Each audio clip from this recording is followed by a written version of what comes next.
Now, if there's one fight that I have day in and day out, it's the fight to keep our water clean. This year was no exception to that. The biggest battle of the year was over the implementation of the Lake Okeechobee System Operating Manual, or as we always call it, LOSOM. Now, LOSOM is the new plan for how the U.S. Army Corps of Engineers manages the discharges out of Lake Okeechobee into the coastal estuaries. They wrote that after I passed a law requiring them to do so back in 2018.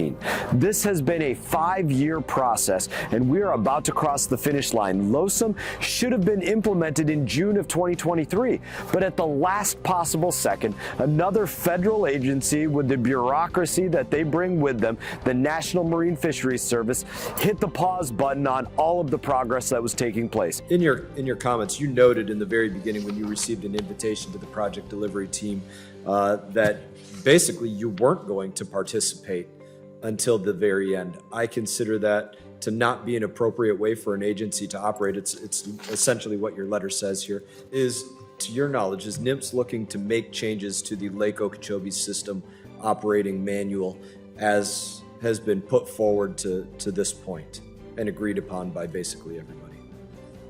At the moment, Congressman, we have not yet concluded our analysis. We still have a month to go on that. We're working through that to decide whether or not we would either find that the Corps' actions are not likely to jeopardize the continued existence of the species, or if it is likely, what reasonable and prudent measures we would come, a reasonable prudent alternative we would come out with that would allow them to carry forward their actions and still preserve the species. NMFS, or NMFS as we call it, they raise concerns about the potential impact the new plan would have on sea turtles on Florida's west coast. Now, as a result, we're still waiting on the results of the biological impact study, and LOSOM has been seriously delayed right up until this very moment. The hope is that LOSOM will be in place early next year so that our community won't have to suffer through yet another rainy season, summer season, hurricane season under the outdated system.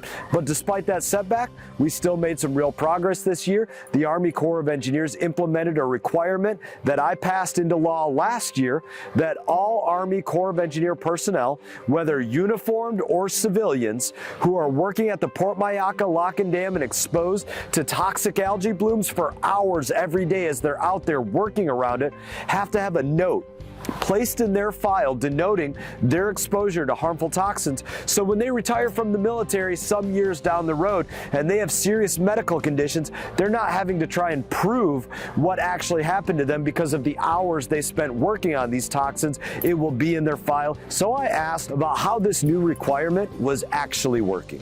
Give us an idea of what would that look like, a dosimeter would look like for somebody that had radiological exposure where it's added up over time, or would it be a letter for each day that somebody is exposed and it says, hey, you worked 8 hours today or 10 hours today, and it gives us an idea of what that would look like, what it actually will look like in practice. Right now, I believe it's going to look like a letter that goes in their file that documents that. But we're developing this as we go, and I'm sure we'll have some things to learn. This was a win that protects the people who work closest to Lake Okeechobee, but there is still more to do, which is why I also introduced legislation like the Toxic Health Warning Act, which would require the Army Corps of Engineers to notify the public before discharging toxic water into any area. Our goal is no discharges, period. But until then, the bare minimum the Army Corps can do is make sure that people know about the danger that they may face because of the water the Corps is discharging into their community. Florida's water is one of the greatest parts of our community.